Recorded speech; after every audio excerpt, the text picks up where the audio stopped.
I just can't swallow this right now. Come on, darling. He's hung like a sperm whale, for pity's sake. How can you not feel the part? But Stevie... How's my star director? Oh, man, the struggle between the artistic integrity and the humping, pumping action continues unabated.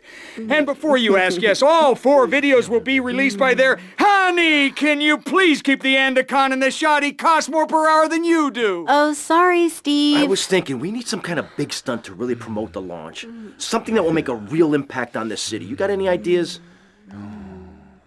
Well, in the old days, they used to have gala events, stars, limos, the night sky crisscross with searchlights. Searchlights. I got an idea. Yeah. Well, little sequin numbers and the limos. Premieres. Oh, yes, ma'am. Of course, ma'am. And the press and the barrage of lights.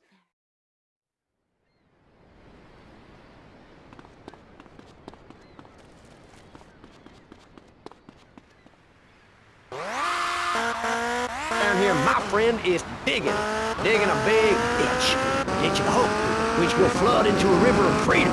So far, we've dug 17 feet. We're almost free, almost, when we are floating away in the Caribbean Sea, free to run things our way, singing Kumbaya in the sunshine. No school, no tax, free barbecue and pinball for everyone. Sophisticated entertainment. Yes, well, what about the little guy? What about the guy who is standing there saying, I like being part of America. I like it a lot. I get public radio. I can hear Maurice Chavez. I own a small one-bedroom home. A business selling flowers to people stuck in traffic. 3 or 4 radios, all turned on to BCPR. A dog. 15 ice cubes. But I don't feel safe. I'm worried about gangs. Gangs are a myth put out by the liberal elite to patronize and demean the working man. I mean, what kind of right-minded youth from a poorer background is going to spend his time stealing and using silly clothes and minimum wage to taking his parents? Why would anyone want to threaten that great creature? Answer me that and I'll show you a green dog. And speaking for the underdog, the foundation is my trust fund. We believe gangs are a valid expression of a people's identity, a grouping, a community within a community. Gangs are a way to be noticed in the boxy suburbs. You scream out, rather than urinate at the edge of your camp like a proud native. We spray paint our names on the walls of the mall to ward off predators. And that's supposed to terrify people? No. We believe passionately in non-violent solutions to life's problems.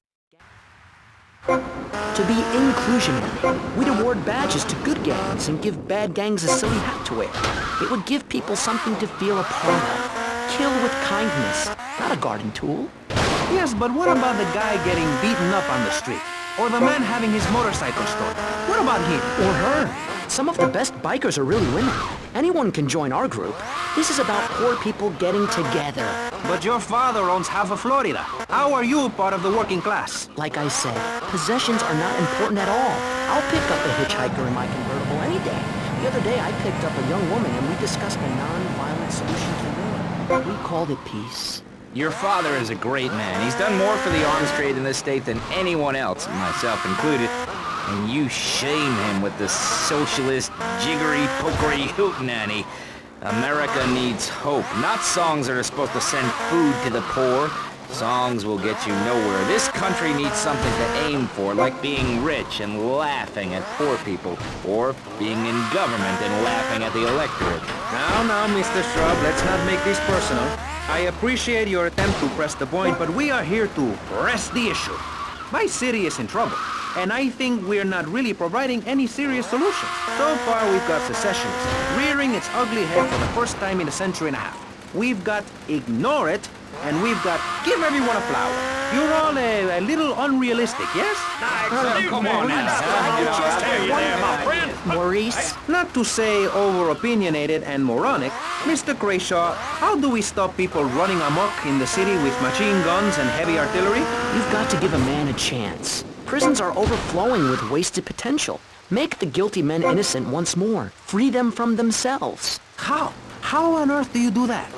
Well, you could let them off. Marvelous. Great. That's a sensible plan. Then they wouldn't be guilty anymore. We've been doing that for...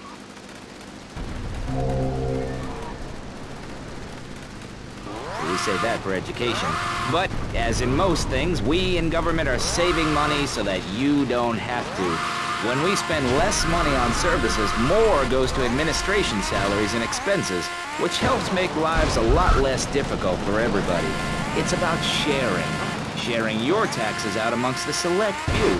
That's why I worked so hard at school, so I could reap the rewards now. I thought you worked hard at school because the other kids laughed at you and called you a square. That's a damn lie.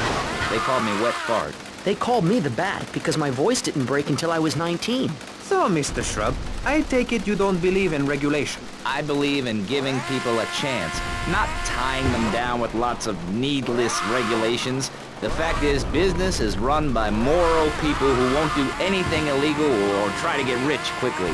But since you got elected, Vice City has been characterized by a government who cut aid to the poor, offer tax breaks to the rich, and pay people to dump toxic waste near schools. Yes, we've made a lot of progress. And up on Capitol Hill, you were instrumental in pushing through a bill allowing the manufacture and sale of giggle cream, a dessert with potential lethal consequences. Not true. Only 23 people have died, and several of them probably deserved it. So, with people being set such a bad example by big business, how are they supposed to respect each other, to act safely in society? And how are they policed by a demoralized and underfunded police force? Well, I'm afraid that's apparently quite a difficult question, but my solution is easy. I'm gonna talk for a long time about a subject not in any way related, and pretty soon people will forget all about it. I'll remind people that I have a great haircut, and that under my stewardship, Vice City has had on average 15% better weather than before, while crime rates only go up if you don't turn the graph upside down. Turn it upside down, and they have halved, under me, Alex Shrub. Vote Shrub for president and you'll have a friendly face in the White House, a man you can trust, a local man who likes golf and laughing and photo opportunities at your store or place of business. Just send me a letter. I'll send you an automated photocopied response. We call it democracy, and that's where the money goes. Just a minute. Don't interrupt. Let me finish. But you're not... This man won't let me speak. You, Shorty, shut up and let me speak. I'm taller than him, ladies and gentlemen, by at least 3 inches, which means I'm a lot more respected. At least with me in charge, you know I look good and I have...